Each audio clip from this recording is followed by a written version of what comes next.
Hello students. तो आज हम पढ़ेंगे सिंगल एंट्री बुक कीपिंग के बारे में। अब सिंगल एंट्री बुक कीपिंग क्या होती है? सिंगल एंट्री बुक कीपिंग, जैसा इसके नाम से पता लग रहा है कि single entry book keeping, single entry book keeping का मतलब है कि हमने जो अपनी बुक्स मेंटेन करी हैं वो हर एक एंट्री के लिए अलग अलग हम उसकी एंट्री करते हैं। इसका मतलब एक्चुअली में होता है कि this book keeping relying on a one side accounting entry to maintain financial information. It is known as an incomplete और unscientific method of recording transactions. Means ये एक्चुअली एक तो साइंटिफिक नहीं है, क्योंकि इसके अंदर जो है हर चीज़ मतलब स्टार्ट टू एंड, जैसे हम उसको स्टार्ट करते हैं पहले जर्नल एंट्री होनी चाहिए, या पहले हमारी बुक्स में एंट्री होनी चाहिए, फिर लेजर में जानी चाहिए, फिर हमारा ट्रायल बैलेंस बनना चाहिए, फिर फाइनल अकाउंट बनना चाहिए। ऐसा इसमें कोई साइंटिफिक नहीं होता। इसमें क्या होता है, जैसे ही कोई एंट्री हमारी कंपनी से रिलेटेड हम एंट्री स्टार्ट करते हैं तो वो उस एंट्री के लिए हमें अलग से अकाउंट मेंटेन करना पड़ता है, जिसके अंदर वन साइडेड एंट्री होती हैं। और ये ज़्यादातर स्मॉल बिजनेसेस जो होते हैं उनके लिए ये ज़्यादा ठीक होती है।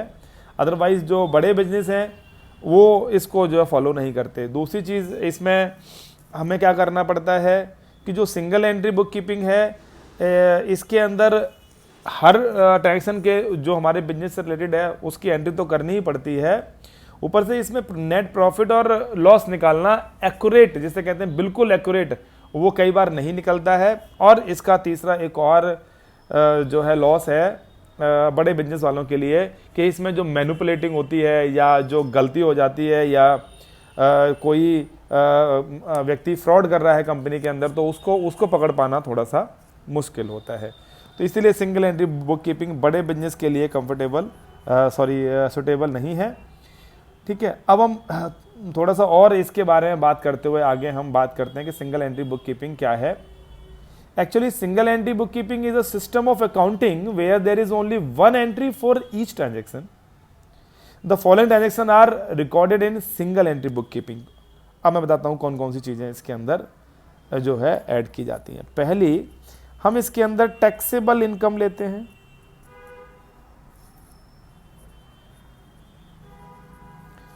दूसरा, हम इसमें टैक्स डिडक्टेबल एक्सपेंसेस लेते हैं।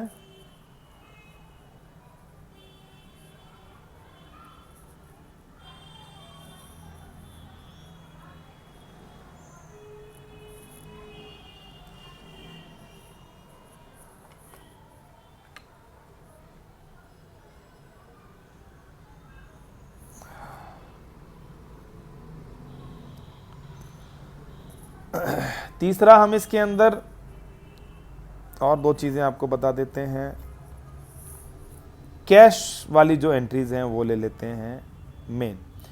अब इसके अंदर हर एक ट्रांजैक्शन जो होती है उसके अंदर one column is either positive और नेगेटिव, वो हम रखते हैं। And it is possible to split revenue and expenses into separate columns, but because each transaction is still recorded on a single line, this also qualifies as single entry bookkeeping.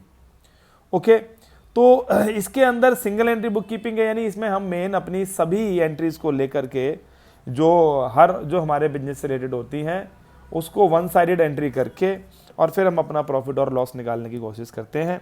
इसके अंदर जो main items हैं, आपने 11th class जो हमारी है उसमें first chapters के अंदर पढ़ा होगा कि क्लोजिंग कैपिटल निकालने का फॉर्मूला, अगर आपको याद हो तो वो था ओपनिंग कैपिटल, मैंने बताया था, फिर प्लस में प्रॉफिट ऐड करते हैं, अगर लॉस है तो माइनस किया जाता है, उसके बाद हम प्लस कर देते हैं एडिशनल कैपिटल,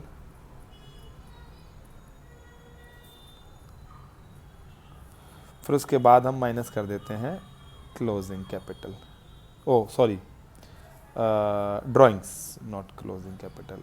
ठीक है, ड्राइंग्स माइनस कर देते हैं, यानी opening capital plus profit plus additional capital, अगर लॉस है तो माइनस करना है, माइनस में ड्राइंग्स। तो इससे हमारा क्लोजिंग कैपिटल निकल आती है।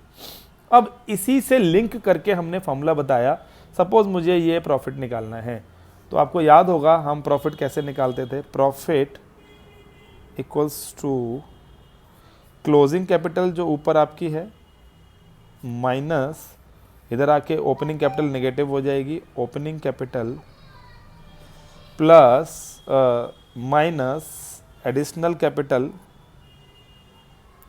और प्लस में ड्राइंग्स। ये फार्मूला हमारा इसके अंदर हम लगा देते हैं। इसी फार्मूले से रिलेटेड मैं नीचे आपको एक इसका फॉर्मेट आपको मैं दिखा रहा हूँ कि क्या फॉर्मेट होता है स्टेटमेंट ऑफ P&L का। ये आपके सामने है स्टेटमेंट ऑफ प्रॉफिट और लॉस। वही चीज़ जो मैंने अभी आपको ऊपर फार्मूले में बताई, ऊपर आपको ये फार्मूला दिख रहा होगा ड्राइंग्स वाला। इसके अंदर सबसे पहले हम क्या करते थे, क्लोजिंग कैपिटल लेते हैं। तो यहाँ पर भी हमने क्या लिया है, क्लोजिंग कैपिटल लिया है। फिर हम उसमें माइनस ओपनिंग करते हैं, माइनस एडिशनल करते हैं और प्लस में ड्राइंग करते हैं। बट हम इस वाले फॉर्मेट के अंदर हम सीधा क्लोजिंग कैपिटल में प्लस कर लेते हैं ड्राइंग्स को। ये ड्राइंग्स आ गई, चाहे हम उसको एंड में प्लस करें चाहे हम उसको शुरू में प्लस करें, बात एक ही है। तो पहले हम इसको जो प्लस कर लेते हैं। इसको प्लस करने के बाद जो भी हमारा बैलेंस आ जाता है, ये हमारा बैलेंस आ गया।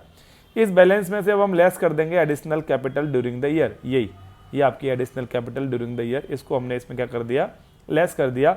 लेस करने के बाद जो आती है उसका नाम हम रखते हैं एडजस्टेड क्लोजिंग कैपिटल। ये हमारा आंसर आ गया एडजस्टेड क्लोजिंग कैपिटल का। यानी हम क्लोजिंग कैपिटल, उसके बाद ड्राइंग्स, फिर माइनस एडिशनल कैपिटल, इन तीनों को यानी इस ओपनिंग कैपिटल को हम छोड़ देते हैं। ओपनिंग कैपिटल को छोड़ करके बाकी इन तीनों आइटम को क्लोजिंग माइनस प्लस में ड्राइंग्स माइनस में एडिशनल कैपिटल को निकालने के बाद जो हमारी कैपिटल आती है उसे हम बोलते हैं एडजस्टेड कैपिटल। ये आ गई हमारी। फिर इसमें से माइनस कर देते हैं, जैसे इसमें ओपनिंग कैपिटल माइनस कर रखी है, लास्ट में हम ओपनिंग कैपिटल को माइनस कर देते हैं। यानी हमने अपने इस वाले फॉर्मूले को एक तरीके से एक नया रूप दे दिया। ये पहले ले लिया, ये बाद में कर दिया, उसका नाम कुछ रख दिया। इस तरीके से हम इनको, ये सारी चीज़ों को हम एक फॉर्मेट के अंदर डाल देते हैं तो हमारी वैल्यू इसके अंदर से निकल आती है। तो ये इस तरीके से जो हमारा निकलता है उसको कहते हैं हम नेट प्रॉफिट और लॉस फॉर द ईयर। तो ये बहुत जाना पहचाना मामला है बच्चों आपके लिए। ये आपने चैप्टर जब हमने किया आपका अकाउंटिंग इक्वेशन, तो उसके अंदर भी आपको बताया गया था किस तरीके से प्रॉफिट निकाला जाता है, और बीच में कई जगह आपको ये वाला फार्मूला लिख करके दिखाया गया है। एक आपका जो फाइनल अकाउंट्स हमारा चैप्टर है उसकी भी स्टार्टिंग में यही फार्मूले का यूज़ किया गया है। अब सिंगल एंट्री बुक कीपिंग में आखिर इसके आगे फिर हम क्या करते हैं, देखो इसी से रिलेटेड जो हमने ये देखा, इसके अंदर हमारे पास आइटम है 4, closing capital, opening capital, additional capital and drawings. Drawings and additional capital मतलब मेरा है ड्राइंग्स एंड एडिशनल कैपिटल, इनमें तो कोई प्रॉब्लम होती ही नहीं है, ये आपको बुक के अंदर ऑलरेडी गिवन होते हैं। तो फिर हमें आखिर प्रॉब्लम किस चीज़ में होती है, प्रॉब्लम कहीं नहीं है, बट हमें क्लोजिंग कैपिटल और ओपनिंग कैपिटल को फाइंड करना होता है। किस तरीके से इसे हम फाइंड कर सकते हैं वो हमें इसमें देखना होता है, कैसे हम क्लोजिंग कैपिटल और ओपनिंग कैपिटल को फाइंड कर सकते हैं। अगर हमें ये दोनों चीज़ें पता हो जाती हैं और ड्राइंग्स एंड एडिशनल कैपिटल हमें उनके अपने फॉर्मेट में दिए होते हैं, हमें मेन प्रॉब्लम होती है क्लोजिंग कैपिटल और ओपनिंग कैपिटल को फाइंड करने में। तो हम इनके जो है क्लोजिंग कैपिटल के लिए क्लोजिंग बैलेंस शीट बनाते हैं एंड ऑफ द ईयर की, और ओपनिंग कैपिटल के लिए हम ओपनिंग बैलेंस शीट बनाते हैं या लास्ट ईयर के एंड की बैलेंस शीट बनाते हैं। उसके बाद हमें ओपनिंग कैपिटल और क्लोजिंग कैपिटल मिल जाते हैं, फिर हम उसमें ड्राइंग ऐड करते हैं, लेस करते हैं एडिशनल कैपिटल, और हमारे पास नेट प्रॉफिट आ जाता है ओपनिंग कैपिटल लेस करने के बाद। अगर पॉजिटिव बैलेंस आ रहा है तो प्रॉफिट आएगा, नेगेटिव आ रहा है तो हमारा लॉस आएगा। तो यानी हमने इस पूरे चैप्टर के अंदर सिंगल एंट्री बुक कीपिंग के अंदर जो हमने एक चीज़ देखनी है वो है नेट प्रॉफिट और लॉस फॉर द ईयर। इसके लिए हमें क्लोजिंग कैपिटल की जरूरत है, ओपनिंग कैपिटल की नीड है, ड्राइंग्स और एडिशनल हमें एक्चुअली में उन्हीं के फॉर्मेट में दिए होते हैं, तो हमें ज़्यादा प्रॉब्लम नहीं होती है। तो मैं उम्मीद कर रहा हूँ कि दोस्तों आपको ये चीज़ें आपको समझ आई होंगी। तो सिंगल एंट्री बुक कीपिंग में एक बार हम इसको रिवर्सिबल करके पढ़ लेते हैं। सिंगल एंट्री बुक कीपिंग की थ्योरी हमें ये समझ आनी चाहिए क्या थी, इसके अंदर हम क्या क्या लेते हैं। मेन हमारा जो स्टार्ट होता है वो यहाँ से स्टार्ट होता है, इसका फॉर्मेट के closing capital equals to opening capital plus में प्रॉफिट और लॉस, प्लस एडिशनल कैपिटल और माइनस में ड्राइंग्स। उसके बाद जब हम प्रॉफिट फाइंड करते हैं तो वो कुछ इस तरीके से निकाला जाता है। इसी का फॉर्मेट जो ये हमारे पास है, इसको हमने थोड़ा सा चेंज करके आपको दे दिया इस फॉर्मेट के अंदर। स्टेटमेंट ऑफ P&L के अंदर ये कुछ इस तरीके से लिखा जाता है।